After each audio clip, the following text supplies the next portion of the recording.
ભારત જોડો ન્યાય યાત્રા આજે બારડોલી પહોંચવાની છે। બારડોલી પહોંચે એની પહેલાં સ્વાગતની તમામ તૈયારીઓ થઈ ગઈ છે। રાહુલ ગાંધી માટે લોકો રાહ જોઈ રહ્યા છે, પણ એ બધાની વચ્ચે દિગ્ગજ નેતા ભરતસિંહ સોલંકી આપણી સાથે છે। એમની સાથે વાત કરવી છે, ભારત જોડો ન્યાય યાત્રા વિશે પણ વાત કરવી છે અને સાથે સાથે ગુજરાતમાં કોંગ્રેસનું જે સ્તર છે, અત્યારે ગુજરાતમાં કોંગ્રેસ કયા લેવલ પર છે એની પણ વાત કરવી છે।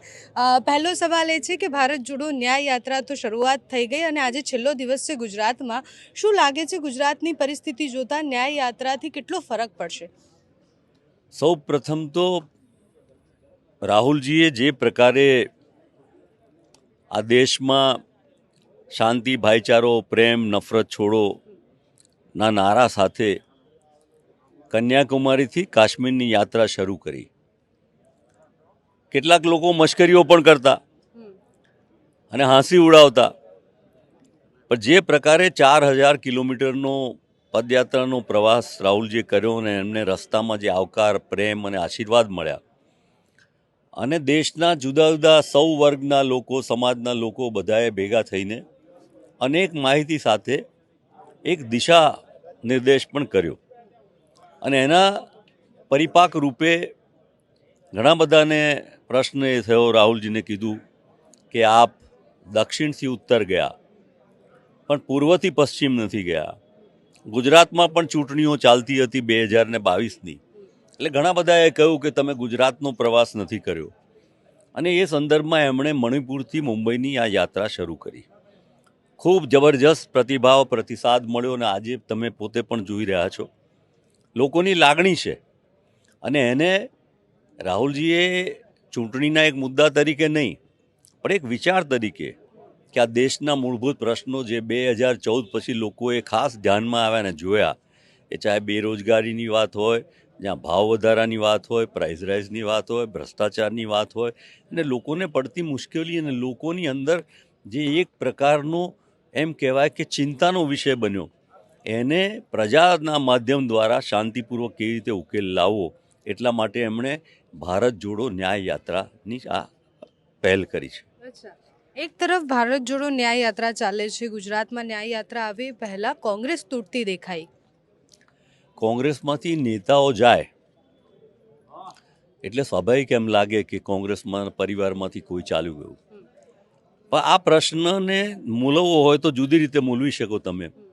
પહેલાં તો ભારતીય જનતા પાર્ટીને પૂછો તમે કે તમારી પાસે 26 બેઠકો છે, 156 બેઠકો સાથે, ધારાસભ્યો સાથે, રાજ્યમાં સરકાર તમારી છે, દેશમાં સરકાર તમારી છે, તમારી પાસે પેજ પ્રભારીથી માંડીને તમારી પાસે વિશ્વ હિન્દુ પરિષદ, બજરંગ દળ, RSS આટલી બધી કેડર છે અને છતાં તમે કોઈ પણ પક્ષના આગેવાનો, કાર્યકરોને તોડીને પોતાનામાં લઈ જાઓ છો, એનું કારણ શું છે?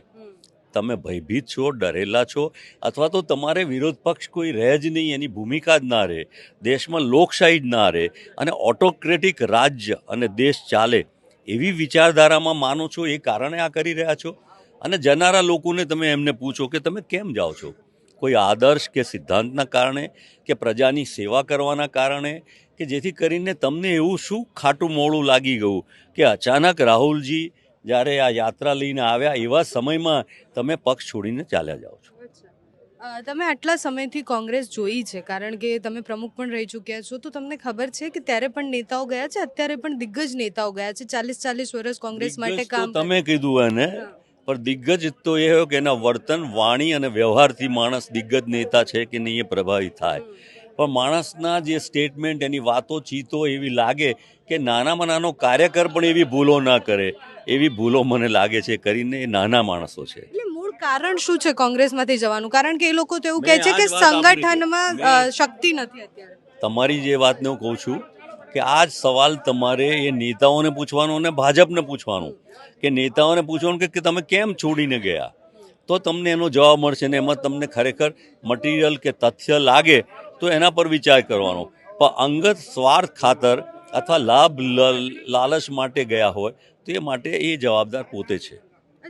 લોકસભાની ચૂંટણી નજીક આવી રહી છે, બીજેપીનું ટાર્ગેટ ફિક્સ છે કે 5 લાખથી વધુ લીડથી જીતવાનું છે। એ પરિસ્થિતિમાં કોંગ્રેસ અત્યારે ક્યાં છે? કોંગ્રેસ પાસે 24 બેઠકો માટે ઉમેદવારો પણ છે સારા। કોંગ્રેસ પાસે સારા ઉમેદવારો છે ને એના કરતાં અમને પ્રજા પર ભરોસો છે, જનતા પર ભરોસો છે કે આ વખતના પરિણામો ચમત્કારિક આવશે. અને કોંગ્રેસને ભૂતકાળમાં પણ એમ કહ્યું હતું કે ભૂતકાળમાં પણ દેશના વડાપ્રધાને એમ કહ્યું હતું કે કોંગ્રેસના 3 બચ્ચાઓને હું દિલ્હીમાં પાર્લામેન્ટમાં નહીં જવા દઉં. અને તેમ છતાંય આપ જાણો છો એમ કે 2004 અને 2009માં કોંગ્રેસને 12 અને 11 બેઠકો ગુજરાતમાંથી જ મળી હતી. અચ્છા, ભરતભાઈ, કોંગ્રેસ પર લોકો ભરોસો કેમ કરે? કારણ કે હમણાં સુધી કોંગ્રેસ જે પક્ષ માટે, જેમ કે આમ આદમી પાર્ટી છે કે બીજા કોઈ વિપક્ષ જે લોકો છે એમના માટે કહેતા હતા કે આ ભાજપની બી ટીમ છે, કે એમના ઉપર પ્રહાર કરતા હતા, અને આજે બધા જ ભેગા થઈ ગયા છે, તો લોકો એ ટ્રસ્ટ કેવી રીતના કરે પાર્ટી પર? પહેલી વાત તો એ કે તમારો પ્રશ્ન જ બહુ ગૌણ છે કે કોંગ્રેસ પર કેમ કોઈ ભરોસો કરે. કોંગ્રેસ 1885માં પ્રસ્થાપિત થયેલી પાર્ટી છે, જેણે બલિદાન અને ત્યાગ આપીને આ દેશમાં આઝાદી અપાવી છે. આ દેશના જે આપણા સ્વાતંત્ર્ય સેનાનીઓ હતા એ જેલોમાં ગયા છે, એમણે સહન કર્યું છે. અને 3 ગાંધીઓએ, મહાત્મા ગાંધી, ઇન્દિરા ગાંધી અને રાજીવ ગાંધીએ પોતાની જાતનું બલિદાન આપીને આ દેશને સ્વતંત્ર અને એકદમ એક રાખવાનો પ્રયત્ન કર્યો છે. ત્યારે એને માટે એમ કે એના પર ભરોસો કેવી રીતે કરી શકાય? સવાલ આવ્યો રાજકીય સમીકરણનો. તમે એમ કીધું કે કેમ તમે આમ આદમી પાર્ટી જોડે સમીકરણ કર્યું.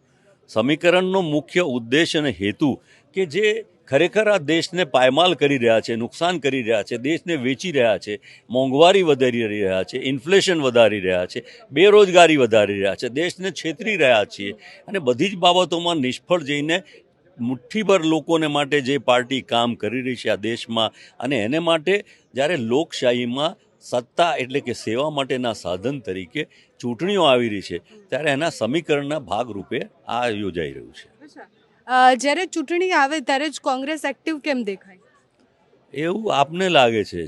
કોંગ્રેસ એક વિચારધારા છે, અને કોંગ્રેસની વિચારધારા 1885માં કઈ ચૂંટણી હતી, 1947 પહેલાં કઈ ચૂંટણી હતી, આઝાદીની લડાઈ તો મને તમે ભૂલી જ ગયા છો. મને લાગે તમારો જન્મ નહોતો થયો એટલે, પણ ઇતિહાસ તો તમે વાંચો જ છે અને સમજ્યા જ છો. તો એ ઇતિહાસમાં કોંગ્રેસ, ભારતીય જનતા પાર્ટીના કયા નેતાએ કયું બલિદાન આપ્યું, કયા જેલમાં ગયા? ઉલટાના એ લોકો તો જ્યારે સ્વતંત્રતાની લડાઈ ચાલતી હતી ત્યારે કોંગ્રેસના સ્વાતંત્ર્ય સેનાનીઓની સામે બાતમીદારો બન્યા હતા. જે ફરિયાદો થતી એમાં અંગ્રેજોના પીઠ્ઠુઓ બનેલા હતા. અને આજે પણ કોંગ્રેસને માટે તમે સમજી શકો છો કે આઝાદી તો અપાવી જ, પણ જવાહરલાલ નહેરુએ જ્યાં ટાંકણી પણ બનતી નહોતી એ દેશમાં આજે સક્ષમ રીતે આર્થિક સક્ષમ બનાવ્યો. અને એના કારણે તમે પણ સમજો છો કે ગામમાં જઈએ આપણે પૂછીએ કે રસ્તો કોણે બનાવ્યો, આ પાણીની ટાંકી કોણે બનાવી, આ શાળા કોણે બનાવી, આ પંચાયત ઘર કોણે બનાવ્યું, આ દવાખાનું કોણે બનાવ્યું? તો એ કોંગ્રેસના શાસનમાં કોંગ્રેસે બનાવી, અને આ મિલકતો બનાવીને પ્રજાના ચરણે ધરી અને પ્રજાને માલિક બનાવ્યા. અને જે મિલકતો કોંગ્રેસે બનાવી, એ ચાહે ઓએનજીસી હોય, ચાહે એર ઇન્ડિયા હોય, ચાહે રેલવે હોય, કે ચાહે બીજી અસ્ક્યામતો હોય, એ બધી અસ્ક્યામતોને ભારતીય જનતા પાર્ટી વારાફરતી વેચી અને મૂડીપતિ અને ઉદ્યોગપતિને વેચીને કોંગ્રેસે માલિક બનાવ્યા પ્રજાને. આ ભારતીય જનતા પાર્ટી ભાડુઆત બનાવવા માંગે છે. છેલ્લો સવાલ છે કે હવે લોકસભા નજીક આવે છે, તો કોંગ્રેસનો બેસિક પ્લાન શું છે હવે?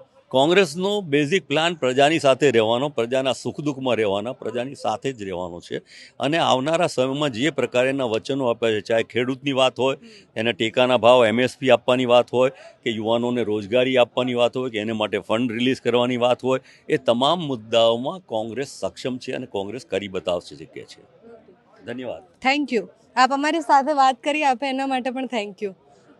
આ હતા ભરતસિંહ સોલંકી. અને કોંગ્રેસની જે વિચારધારા છે, વિચારધારા સાથે કાર્યકર્તાઓ વળગીને તો રહે છે, પણ જ્યારે ફાયદો દેખાય કે કંઈ પણ હોય ત્યારે કાર્યકર્તાઓ તરત બીજી પાર્ટીમાં જતા પણ દેખાય છે. એ દ્રશ્યો આપણે જોયા જ છે કે જ્યારે દિગ્ગજ નેતાઓ પણ પાર્ટી છોડી અને જતા હોય અને પછી કહેતા હોય કે કોંગ્રેસમાં સંગઠન નથી.